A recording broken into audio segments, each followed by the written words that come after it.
Okay, so I guess this is just me finding a way to get through the books I have on my bookshelf and just I guess maybe express myself or just interact with people. I'm not too sure, um, but I don't plan on monetizing this at all. I just want to do this for myself more than anything else. So I will be reading The Constant Rabbit by Jasper Fforde. Got it for Christmas, I think the year before last. So I haven't even touched it. Let's see how it goes.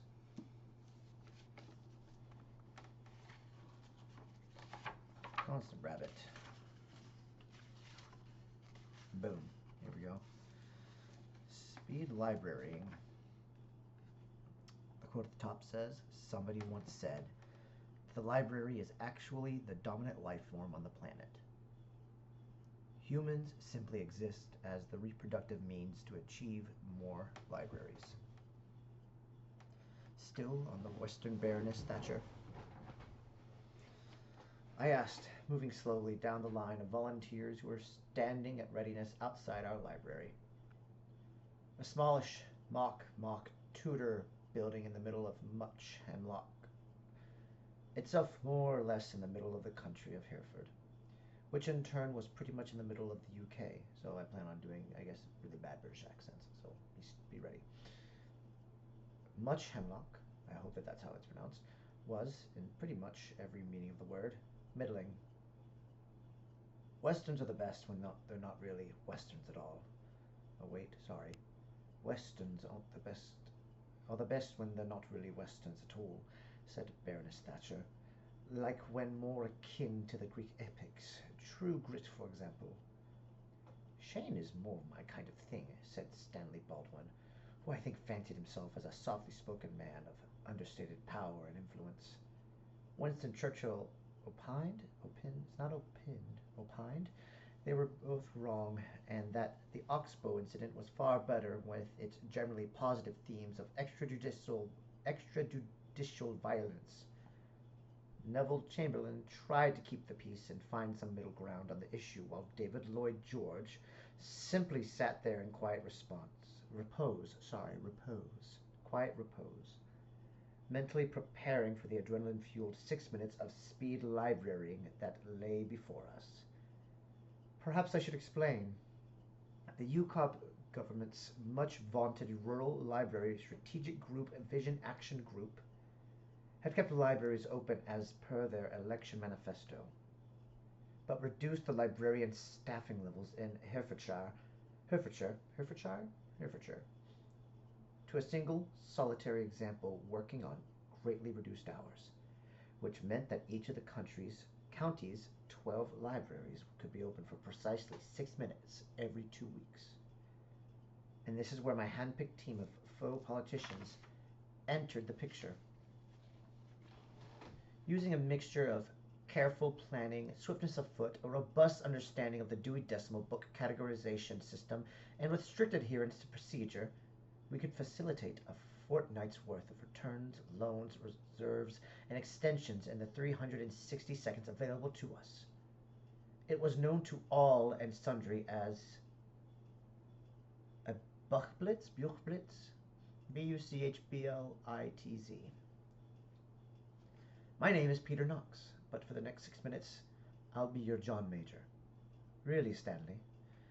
I asked Mr. Baldwin. I plan on if I'm just doing normal narration, I'm just going to do it my voice. I don't think I'd be able to read this whole thing in a British accent without being completely offensive. So, anyways. Ready, Stanley. I asked Mr. Baldwin, who oversaw returns and reservations, but was actually retired Wing Commander Slocum, a former RAF officer who famously lost an ear while ejecting out of a hawker hunter over at Aden. Remarkably, a solitary ear was retrieved from the wreckage of the aircraft and reattached. Even more remarkably, it wasn't his. 3 times ready, team leader. Mr. Major? Asked Mrs. Griswold, who usually ran the Hemlock Village shop, post office, scholarship exchange, and pub combined. I can't remember if I'm Winston Churchill or David Lloyd George. "You're David Lloyd George," I said. "You select the books from the shelves to be given to Mr. Chamberlain, who takes them to the counter, and to Miss Thatcher, who offers them up to the sole librarian. To be stamped. It's really very simple." "Right," said Miss Griswold. "David Lloyd George. Got it." I had devised an emergency code system for speed librarying, and Mrs. Griswold was definitely a code 320. Someone who village diplomacy dictated should be on the Blitzer team, but was nonetheless useless. Sadly, no one but myself knew what a 3-20 was, as the system hadn't reached the levels of awareness I thought it deserved. A state of affairs that had its own code, a 5-12, lack of enthusiasm over correct procedures. The church clock signaled 10:45, and the chatter gave way to an expectant hush. We had seen the sole librarian rummaging around prior to the opening, and while she would permit us to reshelf log reservations and even use the card index, her stamps were sacrosanct, hers and hers alone. Because of this, it was Mrs. Thatcher's responsibility to ensure that books and library cards were placed before the sole librarian so that her stamping time was most effectively spent. The steady rhythm of rubber on paper was the litmus test of an efficient blitz. Speed librarying was also fast becoming a spectator sport. No TV right offers yet, sadly, but there was usually a group of local onlookers at every blitz, eager to offer us moral support and ensure that tea and seed cake and a rub down with a towel would be forthcoming once the blitz was over. Not all onlookers were so helpful. Norman and Victor Mallet were the de facto elders to the village, and dominated every committee from parish council to steeple fund to coordinating Muke Hemlock's entry in the All Herefordshire Spick and Span Village Awards. They were not themselves huge fans of libraries, regarding them as just one more pointless drain on the nation's resources. They had turned up ostensibly to support the current Neville Chamberlain, who happened also to be the Victor Malet's wife, to complain bitterly about anything that contravened their narrow worldview, and for Norman to take possession of his reserved copy of The Glory and Triumph of the British Colonial System Illustrated. At 2 minutes to opening, Mr. Churchill, in charge of extensions, audiobooks, and swapping tired periodicals for slightly less tired periodicals, indicating she needed a toilet break and would be unlikely to return within 15 minutes. This was unfortunate, but not a fatal blow, as Mr. Beeton, a long-standing friend and next-door neighbor, was my all-parts understudy. Can you do Churchill?" I asked. "We shall never surrender," said Mr. Beeton, with a grin before coughing a deep, rattly cough. "Are you sure?" said Stanley Baldwin to me in a low voice. "He doesn't look very well to me." "Mr. Beeton is the picture of good health," I said in a hopeful manner with little basis in reality.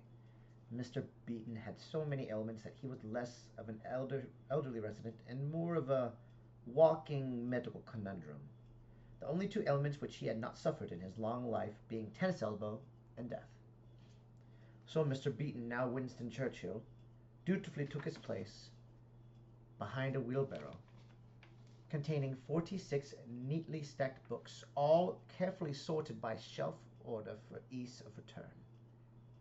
I nodded to David Lloyd George to acknowledge the last-minute change in the team, and she nodded in return as we saw the sole librarian approach the front door of the library, and then check her watch to make sure she didn't open a second too early. This was in fact crucial. There were 2 Herefordshire Library opening times compliance officers in attendance, armed with clipboards and stopwatches, the pair funded at great expense by the Rural Library Strategic Group Vision Action Group, which now employed just under 4,000 people, coincidentally the exact same number as the librarians who continued employment and had been deemed incompatible with UCOP's manifesto pledge. I checked my watch. Little hand says it's time to rock and roll. The sole librarian threw the lock and the door swung open. We moved in with military precision. Winston Churchill pushing before him the wheelbarrow of books to be returned while Maggie Thatcher started the stopwatch. "Good morning," I said to the sole librarian. "Good morning, Mr. Major," she returned in a sing-song tone. "Will we hit our target today?" "As easy as negotiating Maastricht," I replied, trying to exude confidence when secretly I felt we would manage returns and loans, but fall short of our renewal and reserves target. The team swiftly moved to their allotted places. Mr. Churchill, Mrs. Thatcher, and Stanley Baldwin went straight to the front desk and presented the books to the sole librarian. Within a few seconds, a steady thump, thump, thump filled the air, demonstrating that work was very much in progress.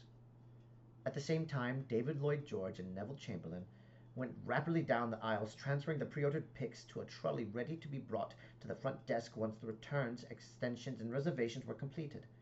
And once that was done, Mr. Baldwin could reshelve the returned books, assisted by Neville Chamberlain. "Time check," I called. 90 seconds gone, Mr. Major," replied Mrs. Thatcher. All seemed to be going well until the sole librarian's stamping abruptly ceased, suggesting a clog in the system, and Neville Chamberlain simultaneously announced that she couldn't find a copy of Wind, Sand, and Stars. "Try Aviation 387, said the sole librarian, her deep knowledge of Dewey classifications coming to the fore. While Neville was dealing with the potential misshelving of Antoine de Saint-Exupéry, pardon me on that mispronunciation, I went to see what the logjam was with returns. The problem was a code 276. Mrs. Dribley had kept her copy of Henry Ford and other positive role models for disaffected youth for 18 weeks longer than the permitted time, and the sole librarian was filling out a form for an overdue fine. "This lady was clearly not for returning," said Mrs. Thatcher, indicating the overdue book. I grimaced. The blitz would be tight, but so far the situation was not irredeemable. "How's it going with Wind, Sand, and Stars, Mr. Chamberlain?" I called toward the shelves as David Lloyd George pushed the trolley full of picked loans toward the front desk. "I have in my hand this piece of paper," replied Neville Chamberlain, triumphantly holding aloft the book. The sole librarian shifted from returns to loans and moved on to the rhythmic thump, thump, thump, thump of the double tap. One on the library card, one on the date return slip, pasted into the front of the book. The next step was reshelving, and by the time Mrs. Thatcher called out 2 minutes remaining, we were well ahead of ourselves, and a sense of ease descended onto the small group. We would clear this blitz with time to spare. I was just placing a copy of the worrying popular Cecil Rhodes' Greatest Speeches as spoken by Oswald Mosley in the talking book section when I heard a voice from behind me. "May I ask a question?" I stopped dead, for I recognized the voice. It was one not heard for a long time, nor had I ever thought I would again. A soft yet very distinct West Country accent, tinged with questioning. A questioning allure. I turned slowly, unsure of quite what to say or do, and there was Connie, staring at me with the same intensity I remembered from our shared late-night coffees during freshman year at the University of Barnstaple. "Sure," I said, not knowing whether she recognized me or not. "It's a book question," she replied brightly, and seemingly without a flicker of recognition. Only I felt relieved. I'd been very fond of her, although unwilling to show it. I think she might have felt the same, but after a few dates, she never called them that, although I did, secretly to myself. She was asked to leave the college following a judicial review of the legal status of her attendance. And that was that. I always wanted to see her again, and I would see much of her over the coming weeks. I'd be at her side 3 months from now during the Battle of Mayhill, the smell of burned rubber and cordite drifting across the land, the crack of artillery fire in the distance. I had no idea of that, of course, and neither, I imagined, did she. "Well, it is the library," I said, hoping my sudden consternation didn't show. "What do you want to know?" By rights, she shouldn't have been there at all, and not because she was a rabbit. The public, although technically allowed to enter the library during opening hours, never did. We were, after all, simply doing our civic duty by way of the community, and the community, in turn, stayed away and allowed us to carry on the work on their behalf. I deemed Connie not just an old acquaintance, but a code 4-51. unidentified public in the library area.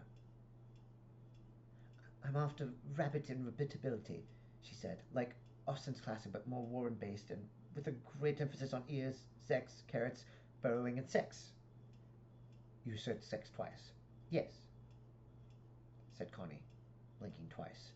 I know. Rabbits aged better than humans, so long as they got a chance to age at all.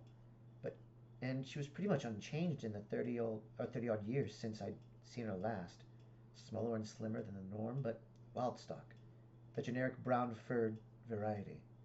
She wore a short spotted summer dress under a pale blue buttoned cardigan, and her ears, long and elegant, carried 4 small silver ear studs, halfway up her right and 3 near the base of her left. Her most striking feature, then as now, was her eyes, both large and expressive. But while one was the brown of a fresh hazelnut, the other was pale bluey violet, the color of harebells. Are you okay? She said, as I think I might have been staring. Luckily, Neville Chamberlain chose the moment to interrupt. Rabbit inhabitability would be under 6-3-2.66, she said, referring to the Dewey categorization number that related to technology, agriculture, pests, disposal. It was a predictably insulting response. She was, after all, married to Victor Malay, and the entire Malay family's antagonism toward any social or species group that not their own was well known. It was said Malay children were encouraged to feed the ducks solely to see them fight. Actually, Mr. Chamberlain, put in Stanley Baldwin, it's probably a 6-3-6.9-3. This was a little less insulting, as it referred to the technology, agriculture, domestic animals, rabbits, but was equally of little use. Connie wasn't after books about rabbits, but the range of British classics retold for rabbits, published when funding was more secure after the spontaneous anthropomorphic event, when integration into society was still seen as a guiding policy rather than the pipe dream of idealistic liberals. 8-9-9.9-9, Mr. Major, added the sole librarian, who didn't much care for rabbits either, but hated misuse of the Dewey Decimal System a great deal more. Literature, other languages, shelf 9. Let me show you, I said, handing the returned books to Neville, who hurried off to shelve them quickly so she could return, presumably to air her anti-rabbit sentiments more fully. For my part, I led Connie quickly towards the foreign language section. Hey, she said with a giggle. Isn't the name after former Prime Ministers a direct lift from the Catherine Bigelow Heist Gone Wrong movie? I don't know what you mean. Sure you do, she said. The one with Patrick Swayze and Keanu Reeves. What's his name again? Point Break, I said, suddenly remembering that I'd seen it first with her at the Student Union Cinema. We'd sat in the back row, a place usually reserved for lovers, but we weren't there for that reason. Rabbit cinema goers, acutely conscious of how their often expressive ears move, can ruin a movie for anyone sitting behind, politely migrated to the back. Our upper arms had touched as we sat, which I remembered I quite liked. It was the sum total of any physical contact.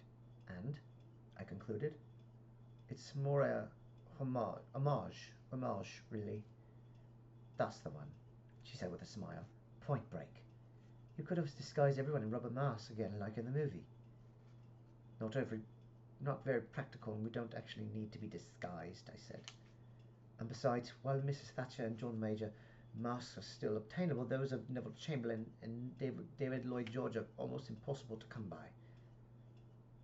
I heard you can paint William Shatner masks to represent almost anyone. I heard that too, but didn't say so. Wait, Pa. I'd heard that too, but didn't say so. There's issues of being able to see out clearly enough, I said. 90 seconds, called out Mrs. Thatcher. You're on luck, I said, picking a couple of dusty volumes from the shelves. Are either of these the ones you wanted? I showed her the covers, which were written in rabbity script. For those that need to know, the script looks like scuffed mud. the sort of marks you get in the back porch after inclement weather. The rabbity alphabet, incidentally, has only 6 letters: N, I, R, H, U, and F. That is the little subnote right there. Boom. In rabbity script, and unintelligible to me, or indeed any humans. Even after 55 years, no human had ever mastered anything but the most basic tenets of their language, verbal or written. Attempts by humans to converse in their mother tongue were usually met with peals of hysterical laughter, and remains one of the mainstays of rabbit comedy stand-up, along with jokes about ears, litter sizes, the broader etymological impact of cuniculus, and the hilarity that ensues when entering the wrong burrow by accident at night, slightly drunk during the mating season. "Oh," said Connie, grasping one of the books tightly. "Planet of the Lagomorphs. That's a find." I wasn't an expert on the whole rabbit literature retelling project of the early 80s, but I did know that out of the 100 or so titles, only one was ever banned. When we retold Planet of the Apes, the dominant life form was the rabbit. It became something of a political hot potato, but not crucially amongst rabbits. The fledgling United Kingdom Anti-Rabbit Party declared the novel's central theme to be not conducive to good human-rabbit relations, and lobbied successfully to have it withdrawn and pulped. Must have missed the dragnet, I said. "I'll give it a read to the family," said Connie with a smile. "Might give her some ideas." Rabbits rarely read to themselves, as they saw books more as a performance than a solitary occupation. Why, they asked, do anything by yourself that could be shared with others? "Banned book," said Neville Chamberlain, her shelving complete and now back on the scene. She clasped hold of the volume and tried to take it away, but Connie didn't relinquish her grip, and they both stood there, each with their hands/paws on the book, tugging backwards and forwards. "It was on the shelf," said Connie Rabbit, "so free to be loaned. That's how libraries work." "Don't tell me how libraries work," said Neville Chamberlain, who was now talking less like someone eager to appease and more the Mrs. Millay reactionary she was. "I've been a library volunteer since you munched your first carrot." It was a dumb insult, and they both knew it. "Wow," said Connie. "You got me." 45 seconds, called out Mrs. Thatcher, and I was now in a quandary. If Connie now was anything like the Connie I knew then, she wasn't going to take no for an answer, and if we overran it would be a code 4-22, opening time deficit, which meant anything over the 6 minutes would be docked on the next library opening. I glanced towards where the two library opening times compliance officers were staring at us from the door, in the same manner vultures might regard an unwell zebra. "Mr. Major," said Neville Chamberlain, using her 17th century schoolma'am that must be obeyed voice, "our library is a special place and not to be disrespected." "How is it being disrespected?" asked Connie in an even tone. "Really, I'd like to know." "You have a serious attitude problem," said Mrs. Millay, taking instant umbrage at being questioned directly by a lower animal. "I'm so sorry," said Connie. "How is the library being disrespected, ma'am?" There was a sudden unpleasant hush. Shock, anticipation of violence, confusion, maybe all three. I took a deep breath. Upset one Malay, and you upset them all. Mind you, the Malays were always upset about something. Politics, local government, socialists, the price of onions. When How to Cook a Wild Potato went from the BBC to Channel 4, they couldn't talk about anything else for months. Irrespective, I took my librarying seriously, and I'd never been a huge fan of the Malays, and a chance to piss them off with the added bonus of plausible deniability should never be missed. I paused for a moment, then turned to Connie. "Do you have a library card?" "I do," she said. "Then the loan goes ahead." Terrific," said Mrs. Millay, shedding all vestiges of Neville Chamberlain completely. "So we're just going to start handing out books to every bunny that walks in the door?" "It's a library, Isadora," I said. "We loan out books. And bunny isn't really an acceptable term anymore." She laughed in a mocking fashion. "Come on, Peter. It's only a name, a word, a label, like a hat or a cat or an avocado or something. It means nothing." What about leperophobic? I asked. I suppose that's just a word, too.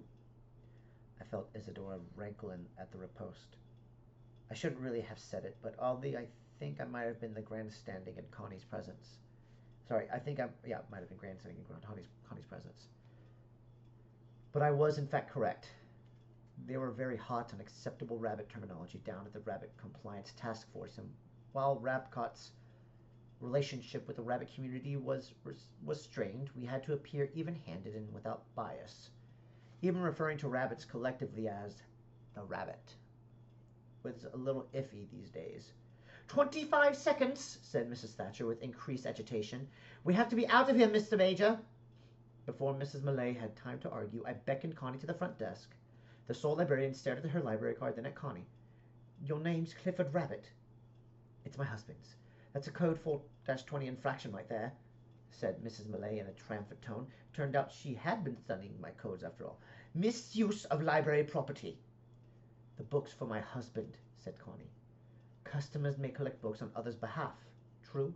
She directed the last word at the sole librarian, who confirmed her agreement by stamping the library card and the book and handling them back. There's a little subscript for 2 right there. I don't know what subscript, upperscript, I don't know. Anyways, so as a cost-cutting measure, the old card system was reintroduced to Herefordshire libraries. Each user has a cardboard wallet held by the library into which the card contained in a pocket on each book is placed. The pocket then has a stamp for its due return date, as has the card held by the library. The user wallets are stored in a large indexing system. It's a lot more simple than it sounds. And into the library. So here, wait 1 second. Sorry, I skipped that. 10 seconds, yelled Mrs. Thatcher, as we all hurried towards the door. The other members of the team had already made their way out, and as the door closed and the lock clunked, Mrs. Thatcher and the compliance officers compared stopwatches. We had made it, with only 3 seconds to spare. Well done, everyone, I said, trying to inject a sense of cheeriness into the proceedings, but only Stanley Baldwin and Mrs. Thatcher were standing beside me. The others had instead congregated around the observers outside, in particular Norman and Victor Millay, presumably to question them on how they let a rabbit slip past them and into the library in the first place, and then figuring out the next move. Already I could see Norman's neck turning a nasty shade of purple, and several of the villagers directed frosty glances in my direction. I looked around to see whether Connie was still about, and caught sight of her as she leapt in a series of energetic bounds down the street towards the Leominster Road, her library book in one hand and a mobile phone clamped to her ear in the other. She hadn't recognized me at all. Why was there a rabbit in the village? Asked Mrs. Thatcher, following my gaze. I don't know. Well, it was a good blitz, Peter, she said, then hurriedly moved away as she saw Victor and Norman Millay approach. Now then, said Norman in the lofty tones of someone who believes, despite bountiful evidence to the contrary, that they have the moral high ground. Let's have a little chat about whether bunnies are welcome in the library, shall we? But he didn't get to vent his anger. At that precise moment, Mr. Beeton gave out a quiet moan and collapsed in a heap. We called an ambulance while Lloyd George and Miss Thatcher took turns in giving him CPR, but to no avail. We found out later he suffered a heart attack, which was the first and last time I'd had a code 2-22. Unavoidable death while librarying. I told you he looked unwell, said Stanley Baldwin. And that was the first chapter. I'm going to try to do another chapter tomorrow. That'll be, let's see. Next chapter will be Toast and Two Legs Good. Let's see how this goes. Let's see how many. How many pages is that? I'm trying to figure it out now. Okay. Alright, cool. Seems like it's going to be about, it'll be a long chapter actually. Oh yeah, that's a long chapter. Okay, so I'll go from page 13 to, oh, it's not that long. Okay, 15 pages. That's not too bad. Okay, so yeah, about 15 pages of reading. Sweet. All right, next one. Bye.